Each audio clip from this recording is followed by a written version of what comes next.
Hello दोस्तों, नमस्कार, आदाब, स्वागत है आप सभी भाइयों का ज़िया स्टाइल में।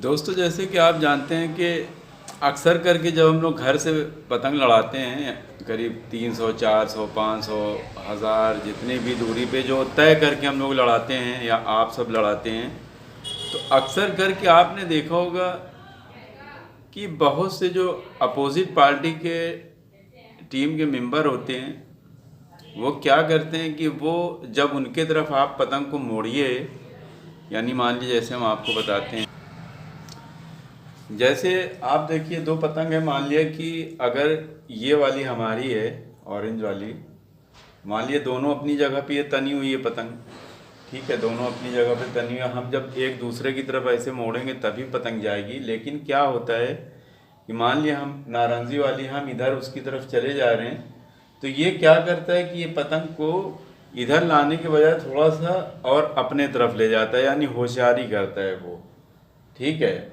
अच्छा, फिर भी हम जो है चलो ठुनकी मार के और अंदर उसके तरफ चले गए, तो वो क्या करता है, पतंग को चक्कर उक्कर दे के हमारे तरफ एक मुट्ठा मोड़ेगा, फिर पतंग को उधर निकाल लेगा जानबूझ के। यानी ये झल, एक हिसाब से ये कह लो कि झल होती है।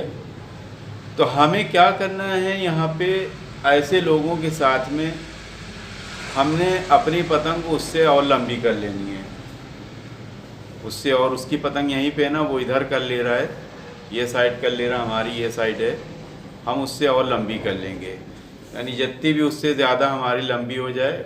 हम अब ऐसे नीचे से हम जाएंगे, ठीक है, ये हम मान लिया नीचे से गए और उसके तरफ चले गए। अब उसका क्या है, उसका भी ये कन्ना आ रहा है, तो हम क्या करेंगे, हम जाके उसको कन्ने के पास ही खींचेगा, हम उसके हत्थे तरफ नहीं जाएंगे, ठीक है, हम उसके हत्थे तरफ नहीं जाएंगे।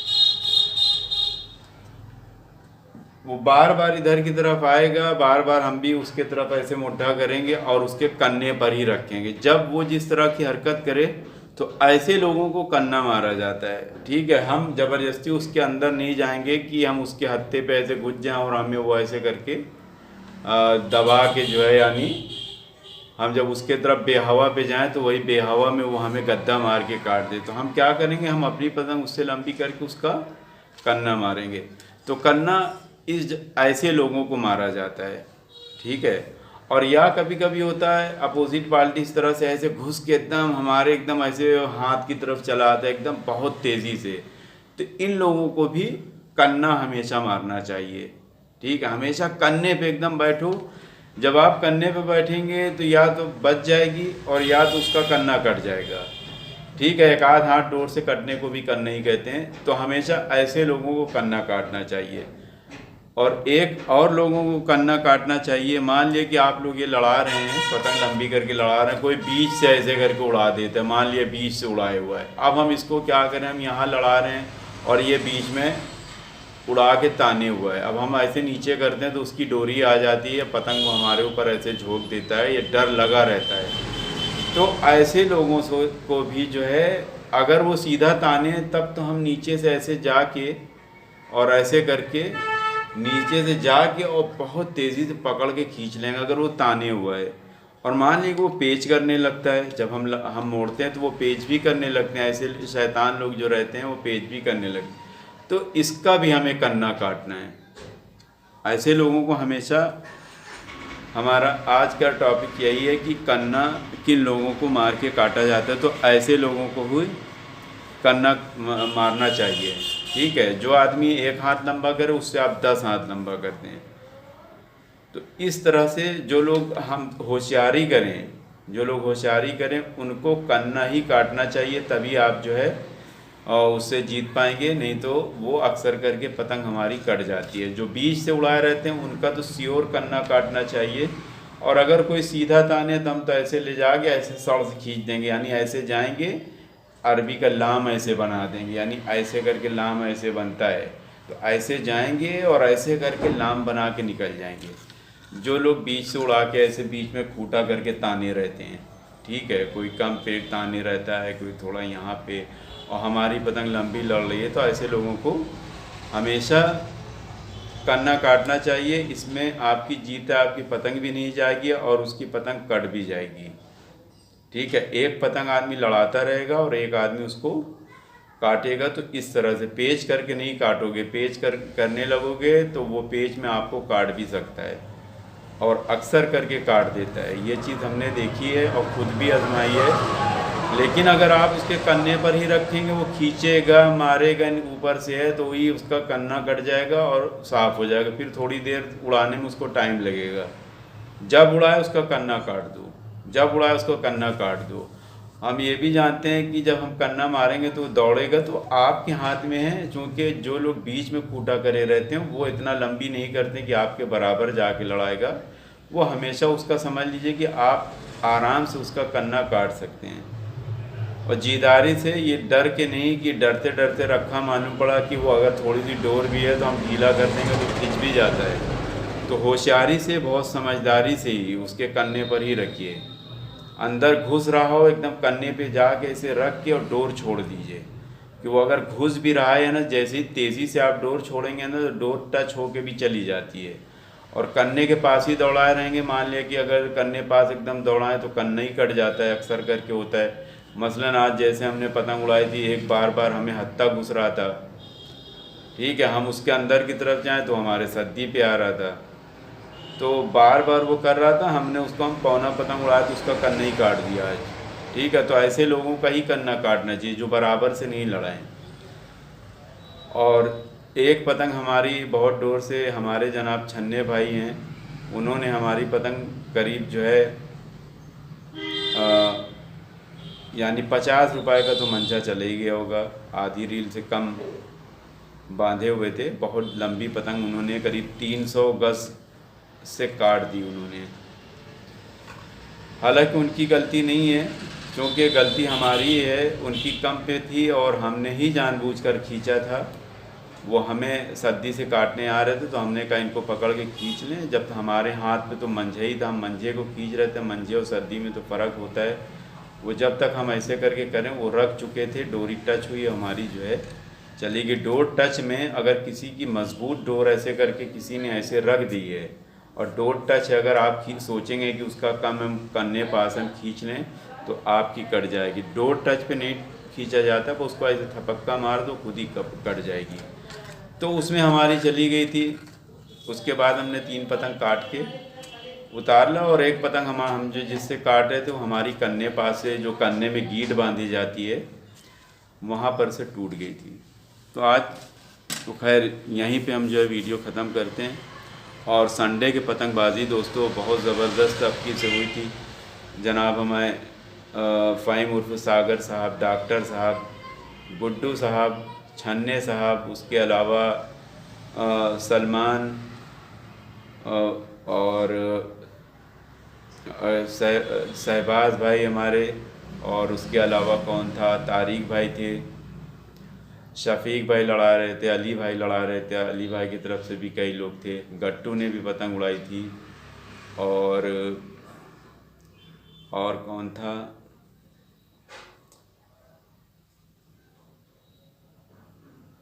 सलमान की तरफ से एक लड़का और था, फैज़ी नाम है, कि सैफुल थे। ये सब बहुत अच्छी पतंग लड़ाते हैं और बड़ा मज़ा आ रहा था। कभी 2 ये काट दें, कभी 2 ये काट दें, कभी 3 वो काट दें, कभी 2 ये काट दें, कभी 1 वो काट दें, कभी ये कट जाए। मतलब इस तरह से पलटवार बहुत बराबर की पतंग हो रही थी कि कोई इतना ज़्यादा नहीं बढ़ा। लेकिन हाँ ये है कि डॉक्टर साहब ने एक पतंग से 5 पतंग काट दी थी, जिसमें 4 अली लोगों की थी और एक जो है हमारे छन्ने भाई के वहाँ से थी। और छन्ने भाई की तरफ से एक और भाई थे हमारे लाली भाई, वो भी लड़ा रहे थे। तो बड़ा मज़ा आ रहा था। जब ढेर सारे लोग रहते हैं तो उसमें क्या होता है कि देखने वाले को बड़ा मज़ा आता है। हमने जो है सारी जितनी भी पेज थी, कौन कितना कटा, सब लिखे हुए थे, लेकिन इतना नहीं बता सकते। बस ऐसे ही मुज़बानी थोड़ा सा आप लोगों को बता दिया कि आप लोग जो है यहाँ पे पतंग आज भी लड़ रही है। रमज़ान है, उसके बाद भी पतंग लड़ रही है, लड़ाने वाले लोग लड़ा रहे हैं। लेकिन इस गर्मी में और इस कोरोना दौर में, चूँकि कोरोना हमारे जनाब डॉक्टर खान साहब एक हैं जो जीएस जो बहुत अच्छा पढ़ाते हैं, आप लोगों ने देखा होगा। उनका कहना बहुत अच्छे से वो समझाते हैं कि जो पहले लॉकडाउन हुआ था उसमें शुरुआत थी कोरोना की, और ये कोरोना ये जो सेकेंड है ये बहुत ज़्यादा पावर में है। यानी कि आदमी को मौका ही नहीं मिल पाता कि वो डॉक्टर के पास जाए या किसी को दिखाए, जब तक में आदमी ख़त्म हो जा रहा है। वो किसी भी हमारे देश का कोई भी आदमी हो सकता है, वो देशवासी ही समझ लो। तो हमारे देश में बहुत बड़ी समस्या है ये। और गवर्नमेंट ने जहाँ जहाँ लॉकडाउन लगाया है तो लॉकडाउन का पालन करना चाहिए, क्योंकि ये कोरोना अगर जैसे किसी को हो गया तो अगल बगल वाले को भी बहुत तेज़ हो जाता है। तो इसी वजह से लॉकडाउन लगता है कि लोग अपने घरों में रहें और घरों में हाथ पैर मुंह सब ऐसे करके साफ़ करके धोते रहें, तो वो सेफ रहेंगे। और ये शायद अब कुदरती हो कि घर में आदमी बच जाता है, ये रब की तरफ से होगा। बाहर निकलने से, झुंड होने से एक दूसरे में फैल जाता है, आदमी से आदमियों में। तो जब हम बाहर ही ना निकलेंगे तो हमें कोरोना कहाँ से हो पाएगा, और ज़्यादा से ज़्यादा जानें बच जाएंगी। तो हम कोरोना के बारे में भी इसी वजह से कहते हैं कि आप लोग जो भी हमारी वीडियो देखते हैं तो आप लोग ज़रूर कानून का पालन करें और खाली एक तरफ़ा नहीं सोचा करें। कोरोना हकीकत में है और बहुत ज़्यादा पैमाने पे अभी हम जब देखते हैं यूट्यूब वगैरह तो बहुत ज़्यादा चीज़ें छिपाई भी जाती हैं, क्योंकि जानते हैं नेता वगैरह अपना अपना फ़ायदा देखते हैं, जिसकी वजह से बहुत चीज़ें जगह जगह पे छिपाई भी जाती है। बहुत सी वीडियो है इसके ऊपर जिन्होंने डॉक्टरों की बातों को भी सुनाया है कि यहाँ पे बहुत सी चीज़ें छुपाई जाती हैं। तो हम तो ऊपर वाले से यही दुआ करेंगे रब से कि हमारे जितने भी हिंदुस्तानी भाई हैं, क्या ऑल वर्ल्ड के जितने भी इंसान हैं, सभी लोग सुरक्षित रहें, कोरोना से बचे रहें, और ये जो मुसीबत आई है रब उसको दूर करे। कोई भी गलती इंसान से होती तभी ये सब मुसीबतें आती। जो भी गलतियाँ हुई हों, सभी लोगों को चाहिए कि प्रार्थना करें, अपनी गलतियों को रब से माफ़ी मांगे, ईश्वर से माफ़ी मांगे, अल्लाह से माफ़ी मांगे, गॉड से माफ़ी मांगे। जो जिस तरह से ऊपर वाले को मानता है, आप अपनी अपनी भाषाओं में उनसे प्रार्थना करें, दुआ करें। और जो गलतियां खुद कर रहे हैं, यानी अपने को देखें कि हम कौन सी गलतियां कर रहे हैं। बहुत सी चीज़ें ऐसी होती है कि जो देश में सिर्फ पैसे के चक्कर में दूसरे को बुरा भला कहना, सिर्फ पैसे के चक्कर में, अपने फ़ायदे के लिए वो उल्टी सीधी हरकत करते हैं, जिसका भुगतान पूरे लोगों को भुगतना पड़ता है। ये ऊपर की तरफ से ऐसी ऐसी चीज़ें उतार दी जाती हैं कि जिसका कोई इलाज नहीं है। तो आप लोग प्लीज़ जो है इस तरह की जो बुराइयां उससे बचिए। जो लोग अच्छा बोलते हैं उनको फॉलो करिए, बुरे को हमेशा बुरा ही कहिए। वो कोई भी धर्म और जाति का हिंदू मुस्लिम ना लें, इंसान को देखें कि इंसान चाहे वो मुसलमान हो, ईसाई हो, सिख हो, कोई भी हो, जो अच्छे हैं वो अच्छे हैं, जो बुरे हैं वो बुरे हैं। तो बुरे को हमेशा बुरा कहने की ताकत आप अपनी जो है उसको इस्तेमाल कीजिए, और अच्छे को और बुरे को पहचानने की कोशिश करिए। इसी चीज़ को स्कूलों में पढ़ाया जाता है। तो आप लोग जो है फिर इंसानियत को आप लोग समझ जाएंगे।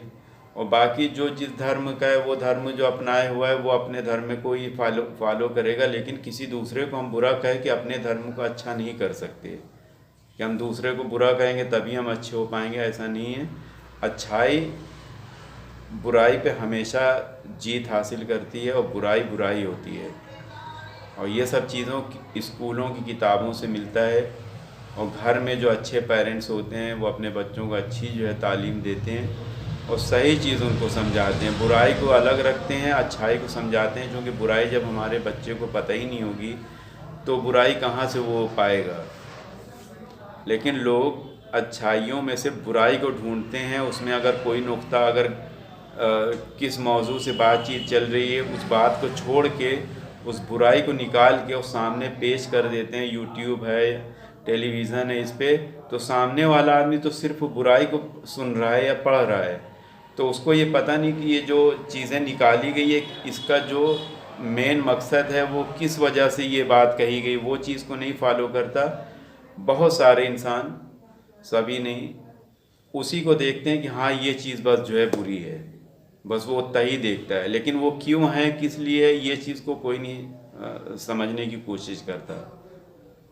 ठीक है, तो आप लोगों से यही निवेदन है कि आप लोग जो है कोई भी चीज़ें आप लोगों को जो बुरी दिखे कि हाँ ये बुरा है, तो उसके आगे पीछे का भी जो मैटर होता है उसको ढूंढें, कोशिश करें ये कहाँ से ये चीज़ें ली गई, उसको पढ़ें, समझने की कोशिश करें, फिर उसके ऊपर अमल करें कि हाँ ये शख्स वाकई में गलत है। तो उम्मीद है कि आज की दोस्तों बातचीत यहीं पे हम ख़त्म करते हैं। उम्मीद है आप लोगों को समझ में आ गई होगी। अगर आप लोगों को समझ में आए प्लीज़ लाइक कमेंट शेयर ज़रूर कीजिए और देखते रहिए ज़े स्टाइल को। शुक्रिया, धन्यवाद।